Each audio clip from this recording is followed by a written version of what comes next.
That night, when I stepped into the kitchen to get a glass of water, there was another envelope on the table with no name on it. Inside was only one typed line. Tessa, don't sleep in that house tonight. Check the third kitchen cabinet on the left. I lived alone, locked my doors carefully, and had never told anyone details about my kitchen. So, who was close enough to me to know that exact spot? I stood frozen under the dim yellow light, torn between throwing the letter straight into the trash and the irresistible urge to open the cabinet. That harmless-looking wooden compartment, which had only ever held bottles, seemed to be hiding a secret breathing right behind my back.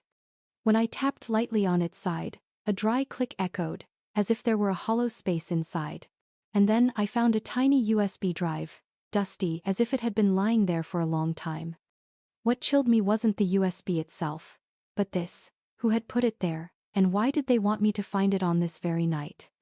The glow of my laptop screen cast a cold light over my face, making the room feel as if it had lost all warmth. As soon as the USB was plugged in, a folder opened with dozens of videos spanning months. All of them were shot from the same angle. My living room.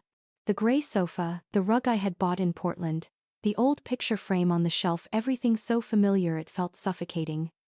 But what made my throat tighten was knowing someone had placed a camera there, secretly watching every moment in the space I thought was absolutely private. My hands shook as I scrolled, randomly selecting one file. The footage opened, the dim shadow of the living room, only light spilling through the window. A man appeared, moving as if he owned the place. A dark suit, a tall frame, careful but unhurried motions. He rifled through my desk drawers, pulling out folders I had neatly kept in plastic sleeves. Each time he turned, the silver watch on his wrist caught the weak light, and flashed. I swallowed hard, my heart pounding. I couldn't keep watching. The violation made my skin crawl. I yanked the USB out, my hand trembling so badly I almost dropped it on the floor. In my head one question roared: who had planted a camera in my house? Unable to explain it on my own, I thought immediately of Evan. He had been my friend since college, now working in cybersecurity for a tech company in Seattle.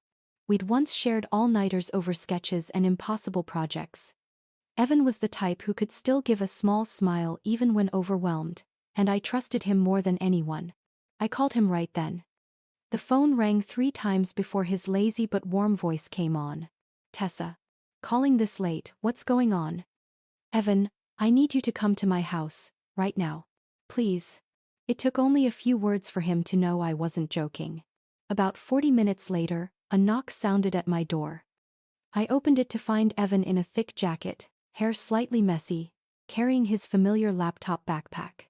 You look like you've seen a ghost, he joked, but his eyes narrowed with worry when he saw my face. I handed him the USB. Evan plugged it into his laptop, his fingers gliding over the keys with his usual calm. I watched him open file after file, eyes scanning the same images I had glimpsed moments earlier. This is a hidden camera, the kind that's very hard to detect if you're not looking for it, Evan said, his voice dropping. Whoever set this up is a pro. Have you seen a clear face yet? I shook my head, gripping my glass of water. I only saw a figure. But there's something familiar. He switched to another file, fast-forwarding until the picture sharpened. This time, the man bent near the cabinet, his face tilting just as the mirror by the door reflected him. It was only an instant, but enough for me to recognize the features I could never forget. All sounds faded, leaving only the pounding in my chest. Evan slowly turned to me, eyes probing. You recognized him, didn't you? I pressed my lips together. That image. It was Daniel. My ex-husband. The man who had vanished from my life 5 years ago without a single explanation. I tore my gaze from the screen, my body rigid. Memories surged. That final morning when he walked out, leaving me with stacks of debt and a shattered marriage. I had thought he had fled, or deliberately cut every tie. It had taken me years to rebuild after that wound. And now here he was again, quietly appearing inside my own home. Evan leaned back, arms crossed, his face unusually tense. Tessa, if that really is Daniel, this isn't a break-in. Someone's trying to send you a message. I stared at the screen, at Daniel rifling through my papers. A shiver ran down my spine. This was the start of a storm I had never imagined. Evan, why would he be here? And who left me that note? He didn't answer right away. He simply closed the laptop, as if to keep the secret sealed a little longer. But I knew, from that moment on, both of us understood. My past had never truly left me. It had been waiting for the right moment to return, darker and more dangerous. I didn't move. My eyes stayed on the blank screen. The name Daniel pounded in my head, each syllable like a hammer strike. Evan didn't ask more. Maybe he knew I needed a moment to piece together what had happened. But the quiet brought no comfort. It felt like an old box being opened, letting memories I had buried under years of dust spill out again. I remembered that morning 5 years ago. Daniel leaving in a gray suit, tie straight, the scent of cologne lingering in the air. He said he had an early meeting, told me not to wait for lunch. But that was the last time I ever saw him walk through the door. By evening, the bank called, the loan in both our names was due, and Daniel's account was empty. I went cold, discovering all the mortgage papers and loan contracts bore my signature. He had vanished, taking everything, leaving me in a maze of debt. I had run from law office to law office, begged bank employees, but the answer was always the same, cold and uniform. You signed. It's your responsibility. No one cared that I'd been deceived. No one wanted to hear my husband had staged an entire performance. I lost my first home, where I had planted lavender by the porch. I sold my car, gathered every small piece of jewelry to pay down the debt. Sometimes I worked 16 hours a day, taking on projects nobody else wanted, to keep myself from collapsing completely. To outsiders I looked composed, well-dressed, still smiling politely at meetings. But inside I was cracked. Every night, behind a closed door, the betrayal sat in every dark corner. I wondered if Daniel would ever return, if there was an explanation that could make sense of it. Slowly, I stopped waiting. I poured everything into rebuilding, creating a new home in this coastal town, where I believed the past couldn't reach me. And yet now, he had reappeared in my new house. Not with an apology, not with remorse, but as a shadow in a secret recording. He rifled through my files as if he still had ownership, as if my collapse had never happened. Evan's soft cough pulled me back from the memory. Tessa, I think you need to know exactly what he's after. Those folders in the video, are they important documents? I tried to recall. On my living room desk, I usually kept some design drafts and a few client contracts, nothing connected to Daniel. I shook my head slightly. I'm not sure. But clearly, he didn't come here by accident. Evan leaned closer, his eyes steady. You've been living quietly for a long time, but this can't be taken lightly. I'll back up everything on the USB. We need to find out who sent you that letter, and why Daniel came back now. I nodded, but the weight inside me remained. The old pain had never truly disappeared. It had only slept, waiting for a small touch to flare up. Seeing Daniel's face flicker on that video, I felt both rage and a sharp ache in my chest. How many times had I asked myself, was I not good enough? Did I deserve to be left like that? Now maybe the answer wasn't as simple as a love gone stale. Maybe there were still secrets I didn't know. I stood up, walked to the window, looking down at the empty street. The yellow streetlights stretched into streaks. Outside was calm, but inside me there was a storm. I knew I had to face all the cracks I had been hiding. Evan, I need to go see my mother. She always liked Daniel. Maybe she knows something I don't. He didn't object. Go. But Tessa, be careful. If everything is as I fear, this isn't about two people who used to be married. I drew a deep breath, my hand pressed to my chest to steady the erratic beat. 5 years ago, I had been left with debts and unanswered questions. Now Daniel had returned in the shadows, and I was forced to touch the most painful memory of my life. On the table, the typed note still lay there, its cold words etched like a scar. Don't sleep in that house tonight. I understood then that my peaceful sleep was over. I drove along the coastal road, the morning fog so thick the black asphalt blurred ahead of me. Sparse streetlights smeared into trembling streaks of light. My hands gripped the steering wheel, heart thudding unevenly, my mind tangled with Daniel's figure flickering in that video. Every mile made the memories surge harder. as if the road itself were pushing me back toward the things I'd tried to forget. My mother's house sat on the edge of town, a classic white wooden home with a wide porch where she used to sit reading the paper every morning. Passing through the wooden gate, I slowed down without thinking. The rose bushes she tended still bloomed brightly, their scent soft and familiar. Everything was achingly familiar, yet today every detail felt like it was closing in on me. She opened the door right after my knock. Margaret still looked put together. A pale blue cardigan, silver hair pinned neatly at the nape of her neck, the sharp eyes that had always made me feel both safe and suffocated as a child. "Tessa, why so early?" she asked, a little surprised, her voice warm as always. I stepped inside, setting my bag on the floor. The warmth and the smell of baked goods drifted from the kitchen, as if this were another ordinary morning. "I need to talk to you. About Daniel." I saw her hand falter slightly as she poured the coffee. Only a second, but enough for me to notice. Her eyes flicked at me and then softened, as if trying to calm the wave that had risen. "Tessa, how many years has it been? You still haven't let go," she said, sitting across from me and handing me a hot cup of coffee. I looked straight into her eyes. I saw him. In my house. The cup in her hand trembled, coffee rippling to the edge, a few drops spilling onto the porcelain. She set it down quickly, trying to keep her voice calm. "Are you sure? Maybe it was someone who looked like him." "Daniel. Daniel is gone." I shook my head, feeling my blood rise. "No, Mom. It was him. I can't mistake him. And I want to know, what did you know about his disappearance?" The air in the kitchen grew dense, pressing on my chest. The clock on the wall ticked louder than ever. I saw her eyes waver, as if battling herself. Then she turned to the window, staring at the garden wet with dew. "There are things you don't need to know, Tessa. Trust me." My chest tightened. Those words were hauntingly familiar. All through my childhood, whenever I asked about sensitive family matters, she would answer the same way. But now it wasn't some harmless secret.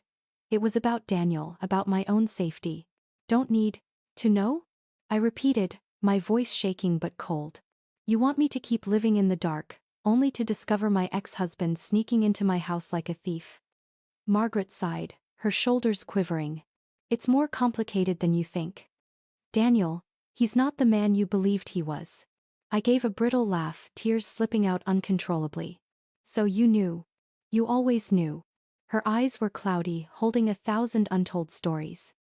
Her hand trembled on the table, almost reaching for mine but stopping short.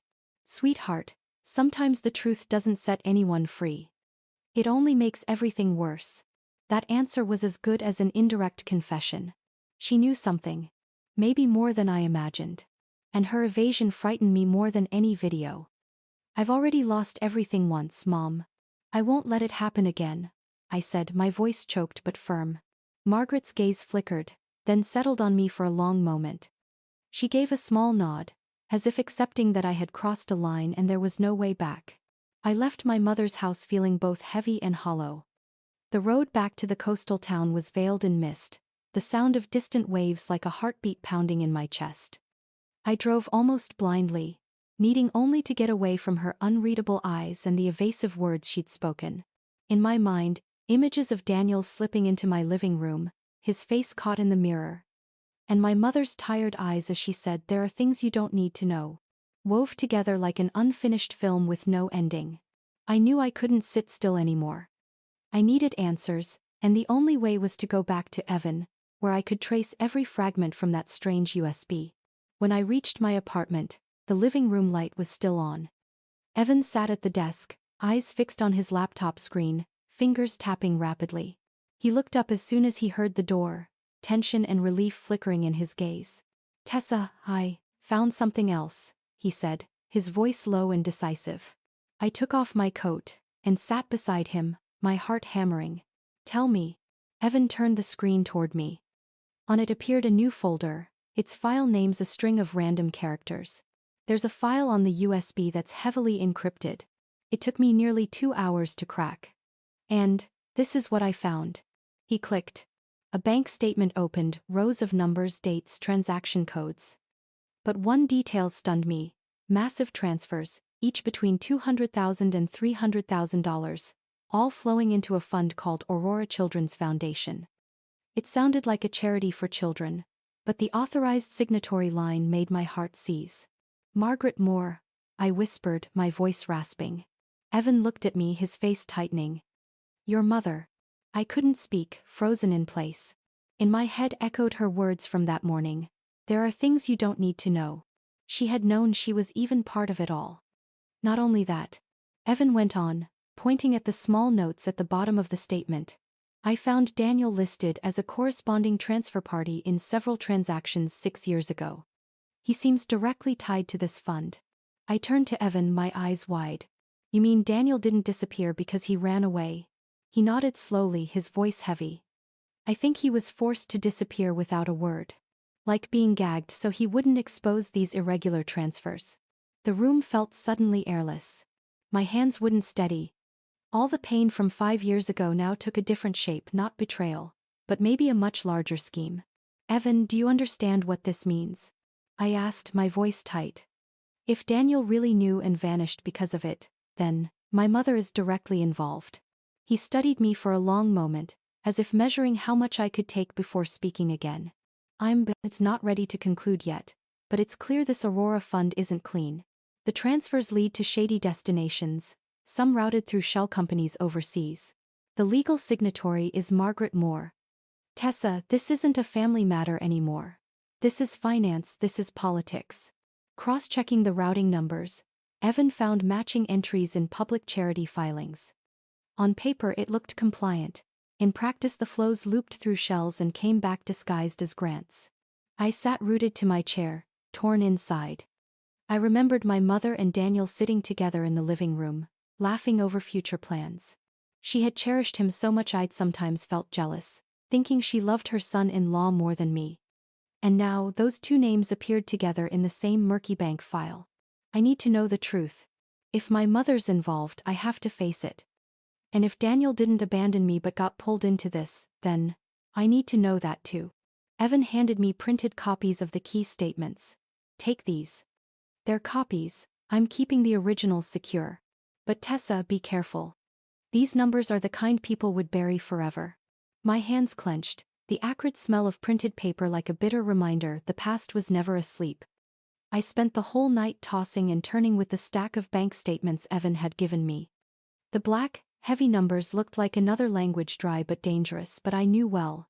Behind them were secrets that could destroy an entire family. When dawn cast its pale light through the window, I was still sitting in the chair, my eyes red. I understood I couldn't keep guessing. I needed to find someone who had truly known Daniel before he disappeared. Someone who could help me piece together the warped memory. In my mind, I thought of Mr. Lawson, Daniel's former attorney. He had once helped Daniel handle a few small lawsuits involving construction contracts before everything collapsed. After Daniel left, I'd lost contact, but I still remembered his old office in downtown Portland. I took a deep breath, put on my coat, and drove off, trying to push down the fear when I put my hands on the steering wheel. Mr.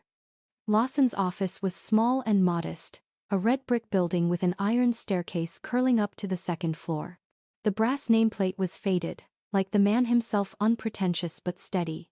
When I stepped inside, he was sitting behind his desk, silver-rimmed glasses slipping down his nose, focused on a stack of papers.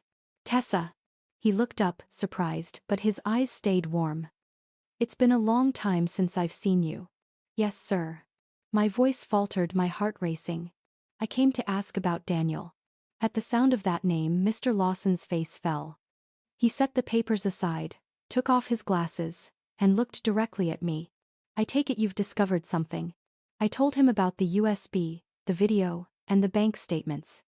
He sat silently, his aged fingers drumming lightly on the desk, as if deciding whether to speak. Finally, he sighed. Daniel came to see me before he disappeared. He was shaken, saying he'd stepped into something far bigger than he'd realized. I held my breath, waiting for him to continue. He was investigating a foundation that looked charitable on the surface but showed signs of money laundering. He said he'd found documents proving illegal funds were flowing through it. And the person listed as the authorized founder was none other than your mother, Margaret Moore. My whole body went cold, like someone had dumped a bucket of ice water over me. I had suspected, but hearing Mr. Lawson confirm it nearly knocked me off balance.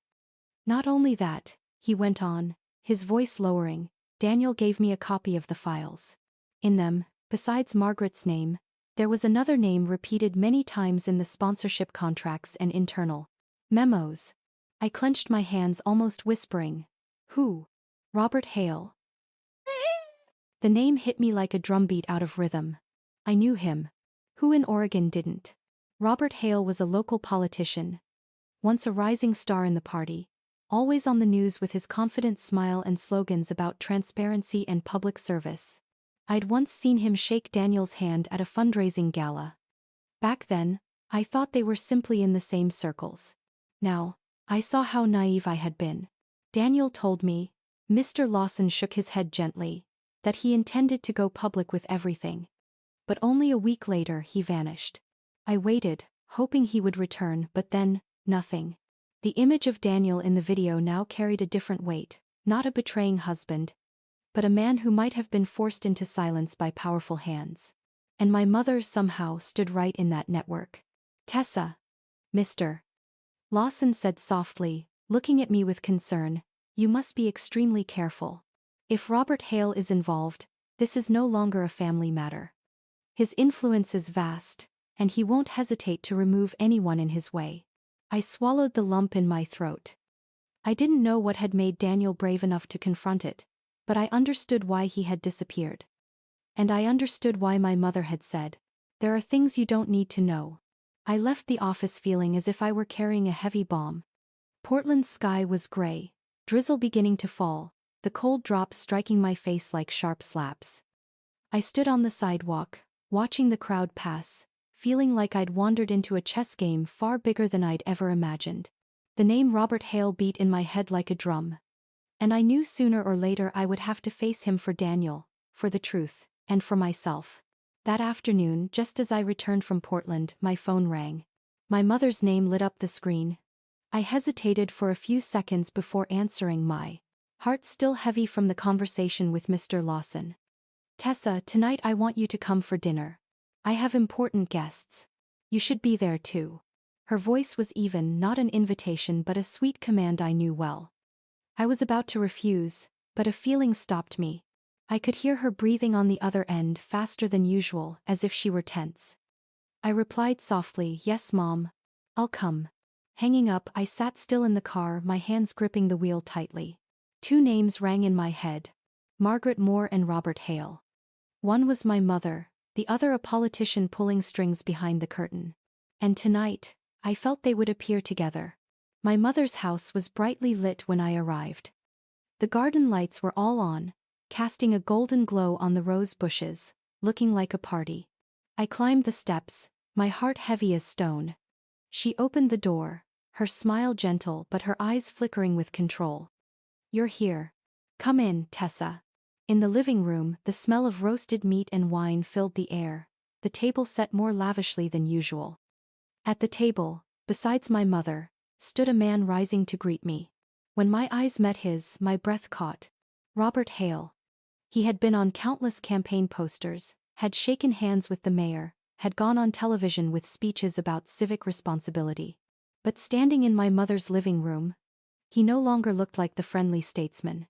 He wore a dark blue suit, a wine-colored tie, his smile slight but his eyes sharp as razors.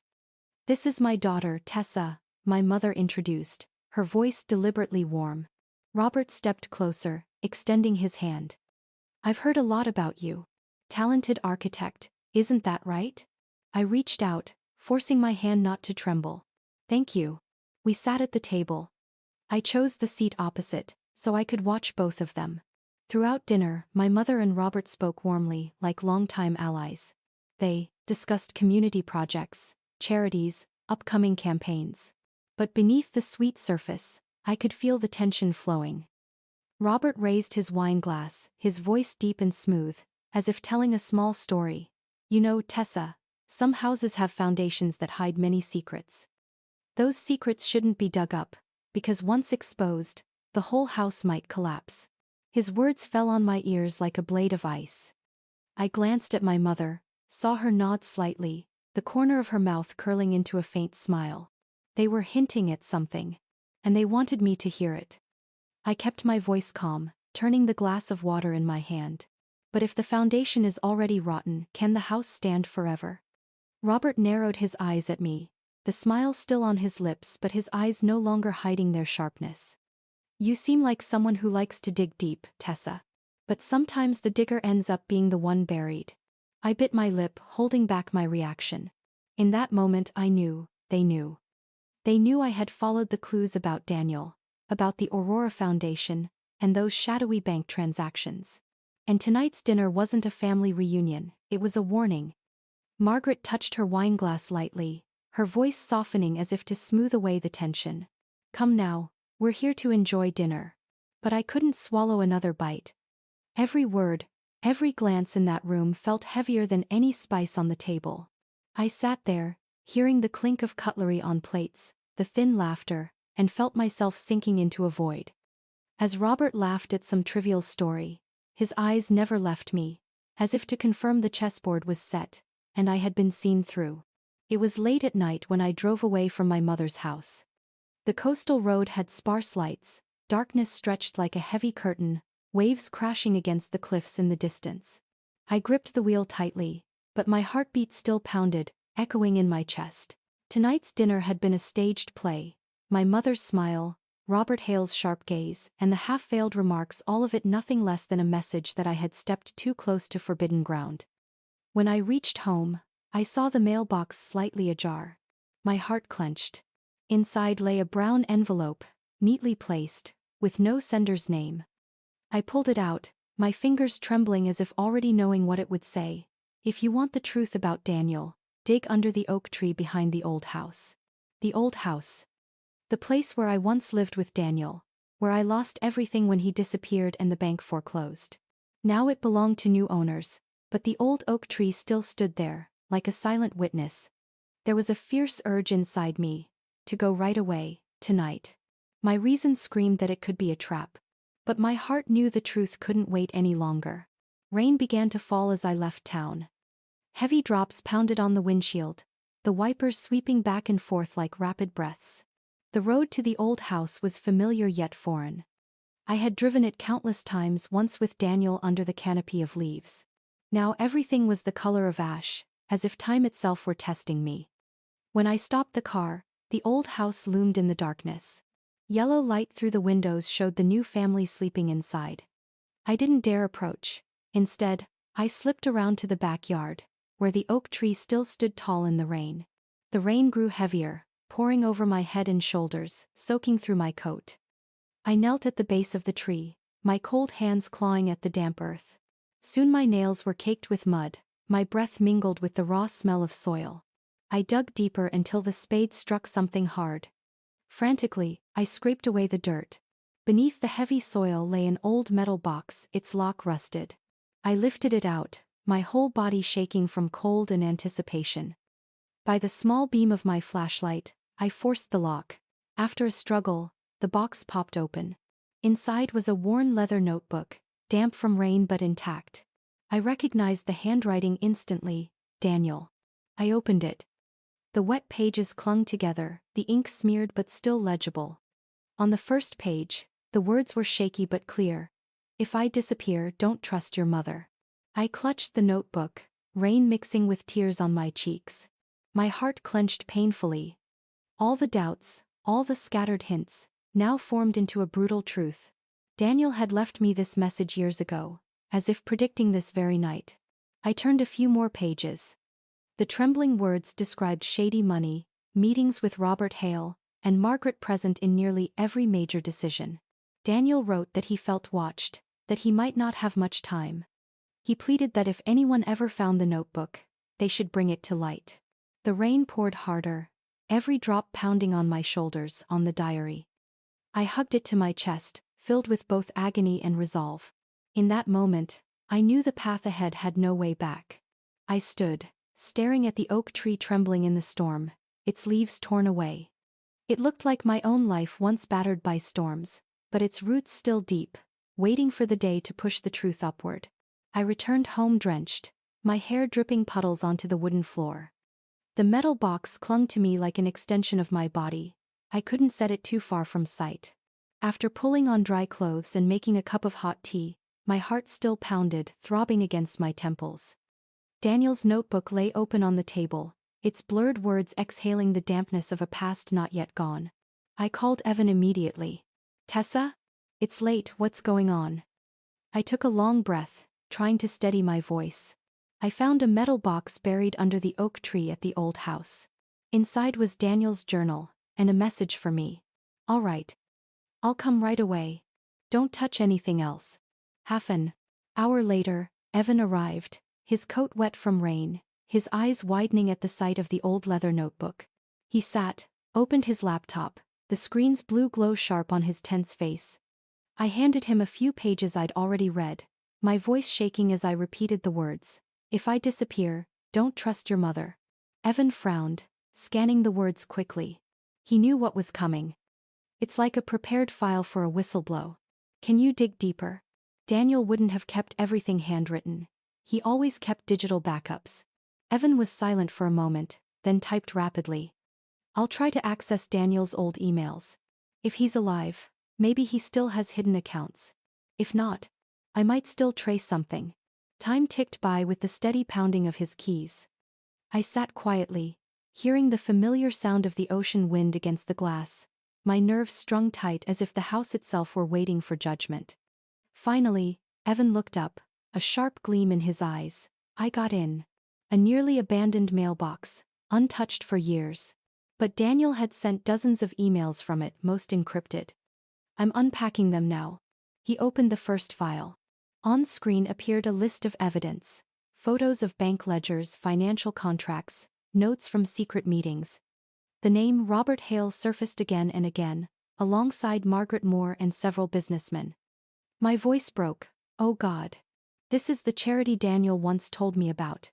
The Aurora Children's Foundation. I thought it was meant to help the community." Evan skimmed the details, his brow furrowing. "On paper, yes, it's a charity.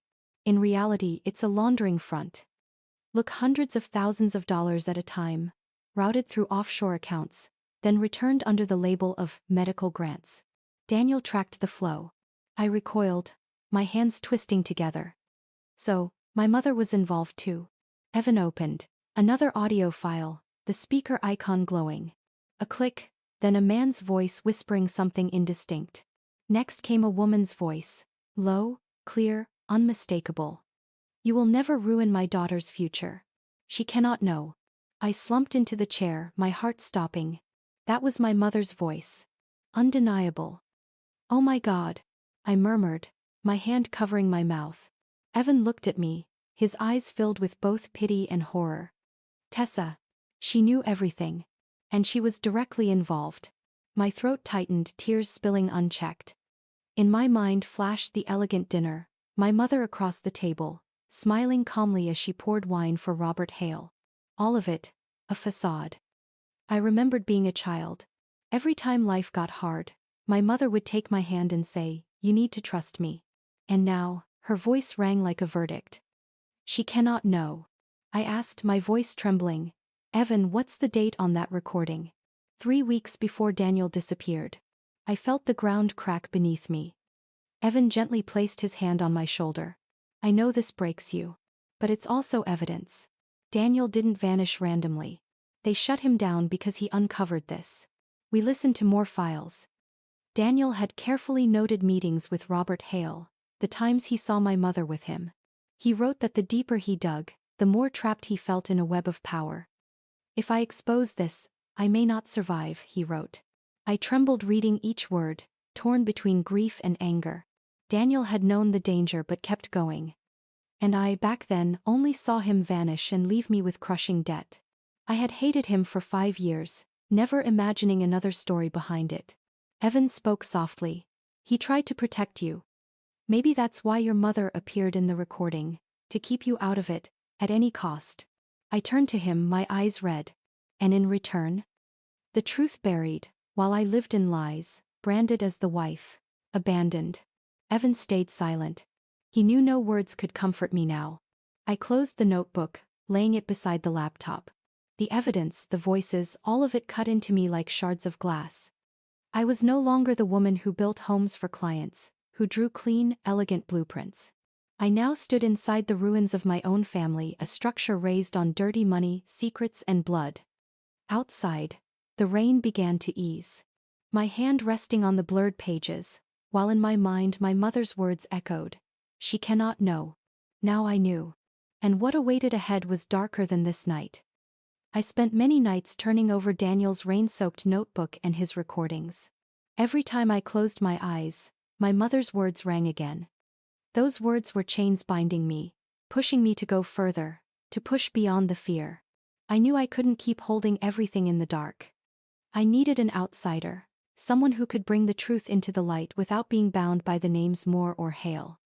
After days of deliberation, I sought out an investigative journalist Evan had once mentioned, Lauren Price, who had spent years pursuing financial scandals in the region.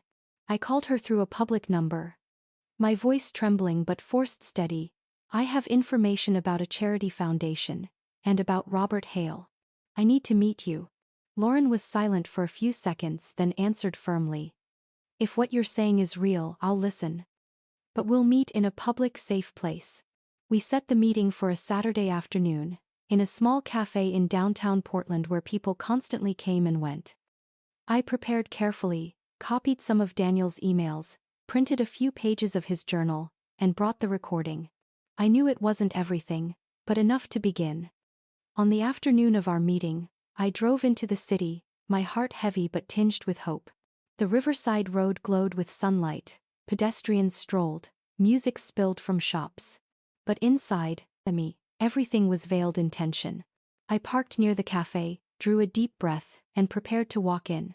But as I opened the car door, a harsh glare from the rearview mirror made me squint. From behind, a black SUV sped up and braked sharply at the curb, blocking my way. My heart lurched, my fingers instinctively clutching the bag of documents. The SUV door opened. Black leather shoes stepped out, followed by a tall frame so familiar my blood turned to ice. The man emerged from the shadows of the car, drizzle misting his hair, and those eyes I had once known too well. Daniel. I whispered, my throat dry. He stood a few steps away, his expression a mix of weariness and caution. His face was thinner, lines etched deeper than 5 years ago, but unmistakable. He was alive. I stepped back, my heart pounding erratically. Why are you here? After all these years? Daniel's eyes darted around, his voice low but urgent. There's no time, Tessa. You can't hand those files to anyone. I froze, clutching the bag tighter. You think I'll believe you? You left me buried in debt, vanished without a word, left me in darkness for 5 years. And now you appear, to tell me to stay silent. Daniel inhaled sharply, his eyes flashing red. I had no choice. If I had fought them then, I'd have been dead long ago. Them, meaning my mother and Robert Hale. I cut in, my voice shaking with anger. Yes. They forced me silent. They set up everything, even the debt in your name. I was made to sign a cooperation deal, or else. Not only would I lose my life, but you would be dragged down too. His words pierced like a blade, reopening wounds that had never healed. I remembered being branded the wife betrayed, pitied, mocked, crying alone in a cheap apartment at night. And now he stood here claiming it had been to protect me. I clenched my jaw. Protect me? You call that protecting me? Daniel was quiet a moment. Then his voice lowered, pleading. You have every right to hate me. But believe this, I never stopped trying to protect you. I was the one who left the letter in your house, the one who hid the USB in the cabinet. I wanted you to know the truth, but only when you were strong enough to face it. Memories snapped together in my mind. The nameless letter, the USB, the box under the oak tree. They all led here, to this moment. And the man behind them was Daniel. Why now? I asked hoarsely. Why not sooner? Because now they suspect you. Robert spoke of houses whose foundations hide secrets. You're too close, Tessa. If you keep pushing, they won't spare you. I took another half step back, torn between rage and fear I'd never known. So what do you want? Daniel reached out, fingers brushing the bag I clutched, his voice breaking. I want us to do this together. Not for revenge, but to end it. I've lived as a shadow long enough. But you're the only reason I'm still breathing. His words strangled me. In those weary eyes, I saw the man who once built dreams with me in our first home. But I also saw the shadows, the danger clinging to him. I stared at Daniel as the rain thickened, car horns echoing in the distance, pressing down on the suffocating air. Could I trust him again? I returned home with my mind in knots.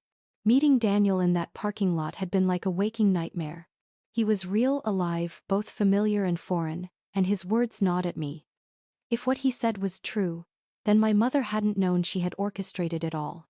That night, I didn't sleep. I stared at Daniel's journal, at the USB Evan had decoded, and at the bank statements with Margaret Moore's name inked bold as scars. I had feared, avoided, hoped my mother's words at dinner had only been a test. But now, the truth left no more shadows. The next morning, I drove into her house without calling first. The old hilltop home with its white porch and rose bushes she tended daily.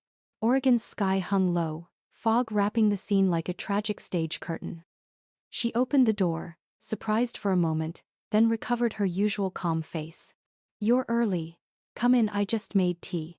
I stepped inside, the faint scent of lavender filling the air. The furnishings neat and cozy as always, but now it felt staged, like a set. I placed the bag of documents on the table and met her eyes. "Mom, I want the truth." Margaret froze a second, then smiled, as if still controlling the scene. "Tessa, what's made you so serious?" I didn't circle around. I pulled out the statements, the leather journal, and played the recording Evan had sent. Daniel's voice, then hers, filled the silent room. "You will never ruin my daughter's future. She cannot know." She went still. Her eyes darkened. She set the teacup down, her hands trembling. "You found everything." "Yes. And now I want to hear it from you. No more riddles, no more, there are things you don't need to know." Margaret leaned back, as if the weight of her secrets had nowhere left to hide. She sighed, her voice slow. "Fine. If you know, I have no reason to cover anymore." The truth spilled from her own mouth. Margaret admitted she had been deep in the laundering scheme of the Aurora Children's Foundation. She spoke of years tangled in networks of power, of signing papers she knew were wrong. "You think I did it for money?" Her eyes glinted with exhaustion and bitterness. "No. I did it for family. The powerful could crush us with one decision. I chose to walk with them, to protect you, to secure our future, even if you hate me for it." I shook with fury and grief. "Protect me? By turning your own daughter into a pawn in a filthy game? By destroying my marriage, letting Daniel vanish, leaving me humiliated? For years?" Margaret bowed her head. "Daniel, without me he would be dead. Robert wanted him gone when he found the evidence. I begged, promised to keep you out. I had to choose, Tessa. And I chose for you to live, even if you despised me." Her words struck like blows. I collapsed into the chair, torn apart. Daniel survived, because of her. But she had also created all of this. "Do you even know what I've lived through?" I sobbed. "I lost everything. My trust, myself." Margaret stepped closer, her trembling hand reaching for my shoulder, but I pulled away. She stopped, her voice raspy. "I know. And I'll bear all your hatred. But if I had to choose again, I would. Because it was the only way to keep you here, alive, before me." I looked at her, seeing a life of sacrifice and calculation, but also a stain that could never wash clean. I wanted to scream, to embrace her, but instead I sat still, my heart torn raw.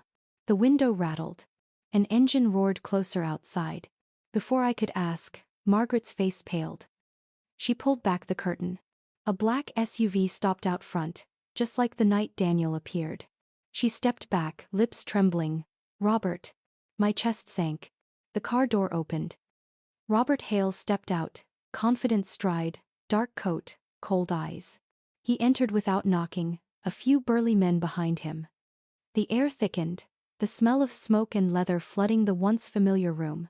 Robert smirked, his voice cutting sharp. "Touching, really. But every family has limits. And you've crossed too far. I shot to my feet, my eyes locked on him. What do you want? Robert narrowed his eyes, glanced at Margaret, then looked back at me. I want to clean up.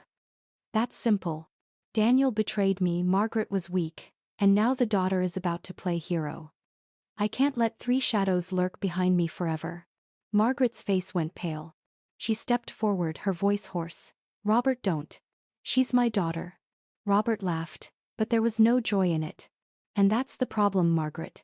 You let motherly love ruin the plan. Now it's too late. The order's already given. Eliminate all three. I could hear my heartbeat slamming in my chest, cold sweat sliding down my temple. In Robert's eyes there was nothing but deadly certainty. And I understood the moment of choice had come. Either stand still and be swallowed whole, or find a way to strike back in the dark. I had never imagined there would come a day I'd sit with Daniel and Evan in a small room, the only light cast from a laptop screen, planning how to expose the woman who gave me life. But that was the reality. Everything had crossed the line of endurance. When Robert gave the order to eliminate all three, I knew it was either strike first or be buried. Daniel stayed silent most of the evening. He sat slouched in his chair, hollow eyes staring off, until Evan spoke up with an idea, a secret live stream. Then Daniel finally lifted his head. If the public sees, if everything is laid bare in real time, they won't have a chance to silence us, Evan said firmly. It was bold, reckless, but the only path forward. I nodded. We'll do it. But every step has to be precise. We chose a rented room in a small suburban hotel, where the signal was strong and no one would notice. Evan set up hidden cameras, a few in bags, one clipped into a button on Daniel's shirt, another disguised as a pen on the table. All linked to a private server, ready to stream across multiple platforms at once. We set a dead man's switch. If the stream dropped, the full archive would auto-send to counsel and 3 reporters. Daniel eyed the equipment, a bitter smile flickering at his lips. How ironic. 5 years ago I was destroyed by cameras hidden in my own home. Now we'll use cameras to return the truth. I brushed my hand lightly over his, then pulled away, tangled in emotions I couldn't name. The plan was this. Daniel would stage a plea for a final negotiation with Robert and Margaret, promising to hand over everything he and I supposedly had. The meeting would be at a private office Robert often used for discreet gatherings. I would appear with Daniel, as collateral. And Evan, from afar, would control the stream. That day the sky was heavy gray, drizzle clinging to the city. I wore a long black coat, a blank USB in my pocket as bait. Daniel walked beside me, looking steadier than in days past, though I noticed his hand trembling slightly around the briefcase handle. Robert's office was high in a glass tower, the entry elegant but deserted. The guards recognized him and waved us through. Inside, Margaret was already seated, her face pale, eyes weary yet still holding that proud veneer. Robert stood by the window, back turned, a glass of wine in hand. Finally decided to show up. His voice rasped with authority.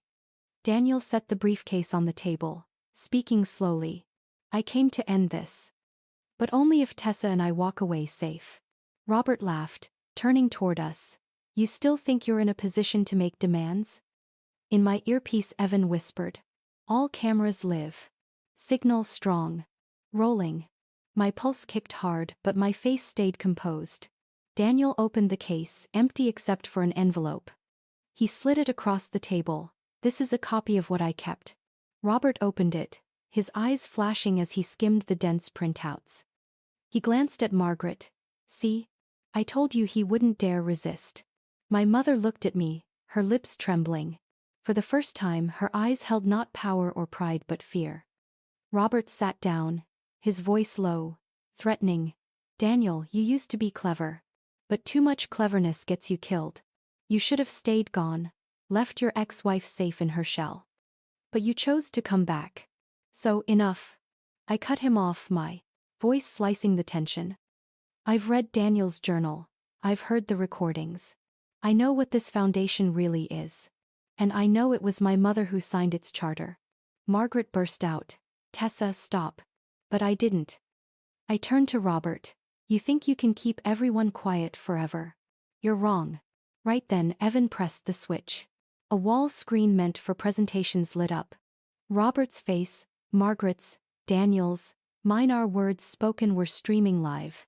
Robert shot to his feet, eyes wild. What the hell is this? Evan whispered in my ear. Over 10,000 watching. Rising fast. Margaret panicked, turning to me. What have you done, Tessa? You don't understand. I answered, my voice breaking yet firm. You told me everything was to protect me. But I don't need protection built on lies anymore. Robert lunged at the briefcase, slamming it to the floor, papers scattering. He roared, shut it down, shut it off now. Daniel stepped in front of me, his voice steady and strong. No one can shut it down now. It's already out there. On the screen, comments flooded in, calls for investigation, denunciations of Robert and Margaret. Their once powerful faces had become living evidence. Margaret trembled, tears streaking down her cheeks. She looked at me, her voice breaking. Tessa, I only wanted to keep you out of this. I met her eyes, my heart tearing, but I couldn't turn back. Before we walked in, Evan mirrored the stream to multiple newsrooms and emailed a time-stamped package to the district attorney's office. He also placed a 911 call, flagging a credible threat recorded on file. Sirens wailed outside. Evan whispered, they're here. Robert lost control, bolting for the door, but officers burst in, pinning him down as he shouted and cursed. The cameras kept rolling. Margaret didn't fight. She collapsed into a chair, hands covering her face, her once familiar presence now just a shadow. Daniel turned to me. You did it, Tessa. Not for you but for everyone. The next morning, after Robert's arrest, the city was awash with breaking news. Hale's name dominated newspapers, TV, and every feed. Clips from the forced confessions spread like wildfire. They called it the biggest political financial shock in years. But in my small apartment, there was no cheering, no satisfaction. Only exhaustion through every bone, and the sense of dust finally settling. Daniel appeared 2 days later. He stood in my doorway, familiar frame, eyes filled with hope. I knew what he wanted to say before he spoke. Tessa. His low voice carried 5 lost years. Now it's different. We can start again, can't we? In his eyes I saw remorse, longing, but also something that could never be restored. Not because I didn't care, but because the cracks had grown unbridgeable. Those years hadn't taken my youth. They had made me someone else. I sighed, shook my head gently. Daniel, when a foundation is cracked, you can't rebuild the house. We're the same. His hand tightened, trying to hold on to something already gone. A pang of sorrow touched me, but calm settled deeper. I no longer needed to cling to the past. In the months after, I poured myself into work. Not to forget, but to build anew. I proposed a project to the city council, a community housing center for those who had lost everything in financial scams. I named it the Saul House, the House of Light. When I presented, I spoke of sleepless nights, of betrayal, of losing shelter. I didn't name names, didn't mention my mother or Daniel. I only said, a house is not brick and wood. It is light so people can find themselves again. The council approved swiftly, buoyed by public support. And as the first bricks were laid, I stood at the site, listening to hammers and timber striking, feeling a strange faith rise inside. I wasn't only building houses, I was rebuilding myself. One late afternoon, coming home from the site, I found an envelope placed neatly at my door. No name. My heart stirred, half familiar, half wary. I opened it. Inside was a single sheet of paper, typed words plain. It wasn't me who saved you. You saved yourself. A friend in the dark. I sat down, the page trembling in my hand. Who had sent the letters from the beginning? Daniel had claimed the USB, the kitchen note. But this tone, cold, observant, wasn't his. It felt like another hand, one that had always been watching. I gazed out the window at Oregon's night, streetlights shimmering over the distant sea. And in that moment, I felt no fear, no confusion. I felt open, embracing the mystery as part of the whole. Because maybe what matters isn't who saved me, but that I rose from ruin and walked on my own. And that friend in the dark would remain an unanswered question, a secret I wasn't ready or didn't need to solve. I tucked the letter into my desk drawer, beside the plans for the Saul house. Two pieces side by side, an unsolved secret, and a project of light. They coexisted, reminding me life always weaves shadow and brightness together. And so, my story closes with an anonymous letter, but opens into a space where each of us must wonder, how many secrets lie buried in the foundations we thought were solid? And sometimes, the point isn't who pulls us from the dark, but the moment we dare to stand, to rebuild our house with light and trust. I would love to hear your thoughts. If you were in my place, would you forgive, chase the past, or commit to a new path entirely? Share your feelings in the comments because every voice, every ordinary story, can shine as a lantern for someone else. And if this story touched your heart, don't forget to follow the channel, so we can keep listening, sharing, and discovering more stories about family, kinship, and life's unexpected turns together.